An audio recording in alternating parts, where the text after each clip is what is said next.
So this video is kind of concentrate on how we as Americans eat, or what type of eater are we. So here's eat. I can say eater, but when I say that means person. So then I did put my person there. So make sure you like a teacher, a lawyer, those type of things. Now, doctor and nurse doesn't go along with that, but when you have that the ER on there, then you need to add your person. And I just do it with my kind of open B hand shape is my, a teacher, that kind of thing, a student, but it should be this way. And so I wanted to say an eat-er. So it depends on how your hands do. There's not a specific way that you need to put your hands. Okay, so they're saying that there are eating patterns. Now this is like organization, like you have just think of like copy paper. So you have a stack here, and a stack here, and a stack here, and a stack here. So you're organizing it. So it's just straight.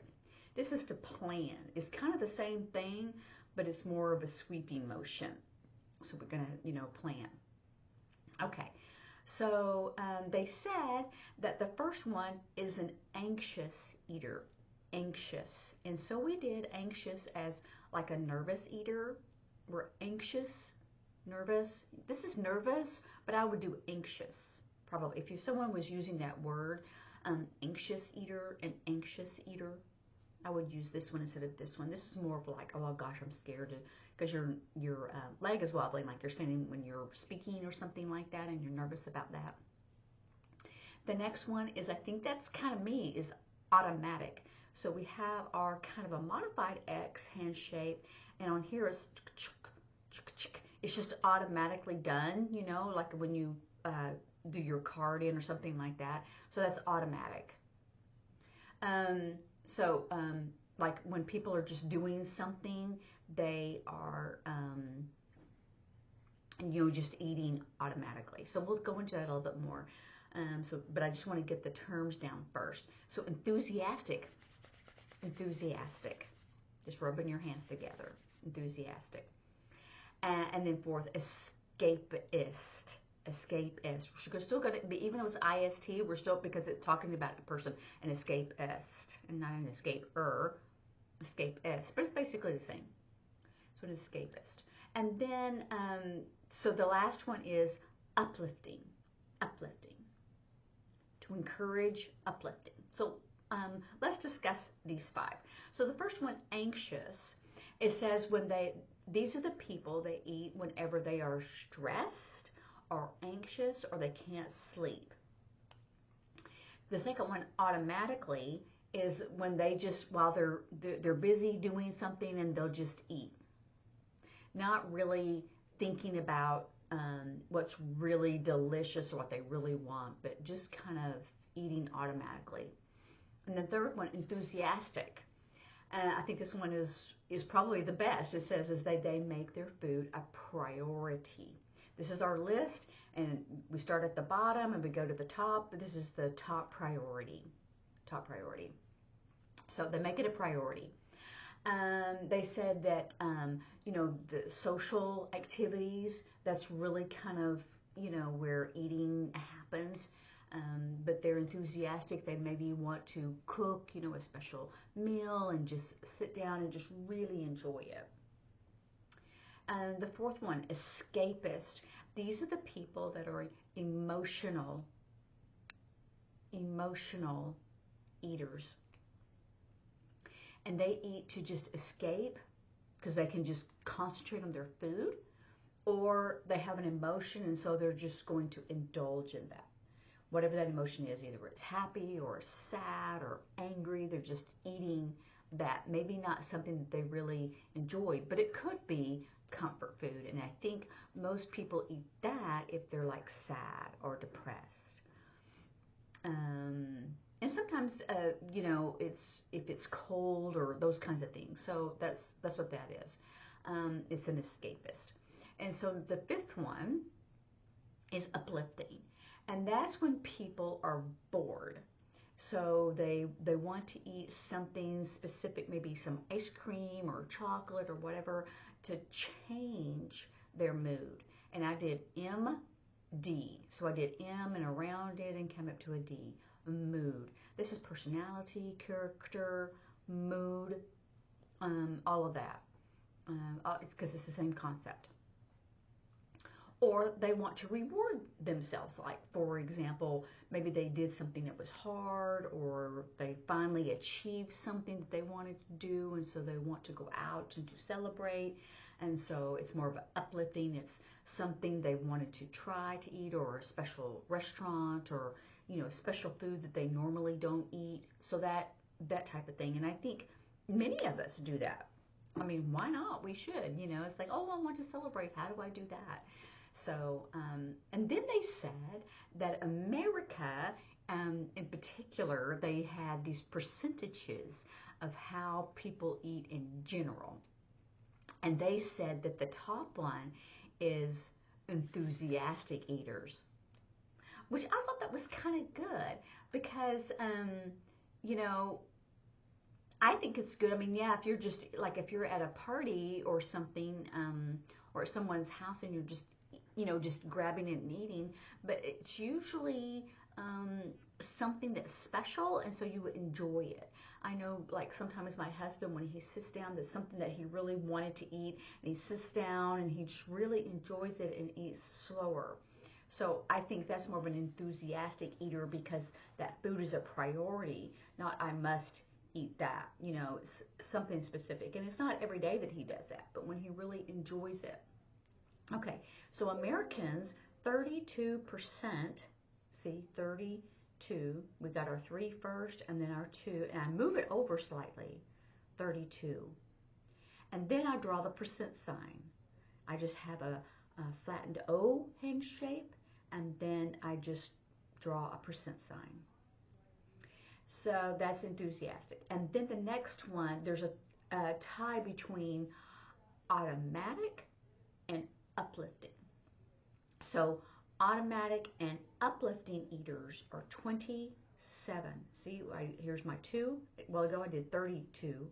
Now I do 2 instead of 2 because we're doing the double digits, and that's why it changes. So 32. Now 27. So I move it a little bit, but it's the double digits, and so the way you change your fingers is a little bit different.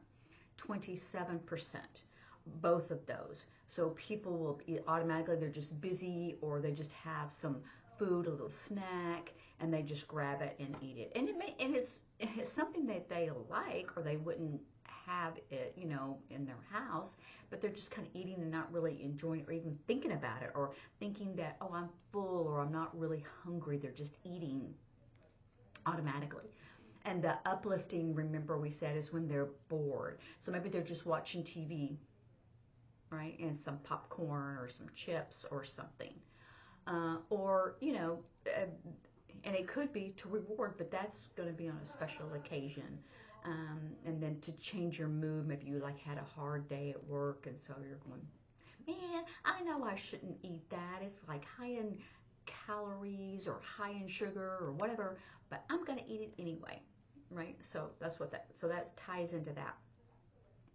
And then the next one was anxious eaters, and that was 25%. Remember, 2025? So 25%. And the anxious, remember, is like if they're stressed, and it could be from the day they've had, with their family or their job or whatever, or they can't sleep, and so they just get up, and it's just an automatic thing to go into the kitchen, open up the refrigerator, and and maybe get some cheese stick or whatever, or get some chips and just eat. You're not really hungry, and you're not even thinking about it. It's just you're doing something. It's an activity. And then the next one is escapist eaters. And that was 21% was escapists. And that was the people that are emotional eaters. And I was kind of surprised. I thought maybe that would be a little bit a higher number. But so that's a good thing that people aren't as, eating as, to escape or get into that emotion like they're angry or, sad or depressed. So that's good because many people will get ice cream if they're sad or depressed because it's that sugar and it helps to give you that energy.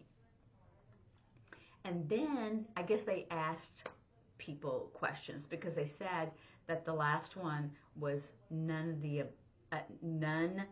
above, and that was 16. Remember, you could do 16 where you're just really kind of, or 16. I used to do this when I first started, and then I noticed when I moved to a different city that some of the people weren't really seeing it, so I began to shake it, which is another way of doing the teens. So 16% people said, "Oh, I don't eat that way," and it may be they're just eating because it's time to eat, or I'm hungry or whatever, but none of these other 5 ways. So that was probably pretty good.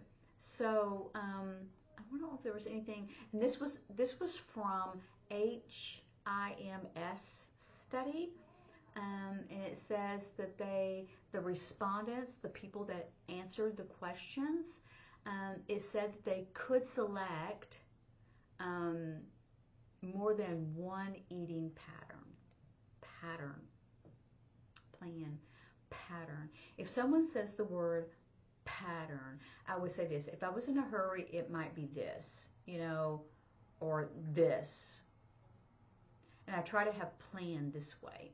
So, don't feel bad if you don't remember, but I always think of it as a stack of 8.5 by 11 pieces of paper, like copy paper, and you have a ream of it. That's how I envision it, that they're stacked here and here and here. So that's like organized, a pattern, that type of thing. And that's how I visualize it, so it helps me to remember.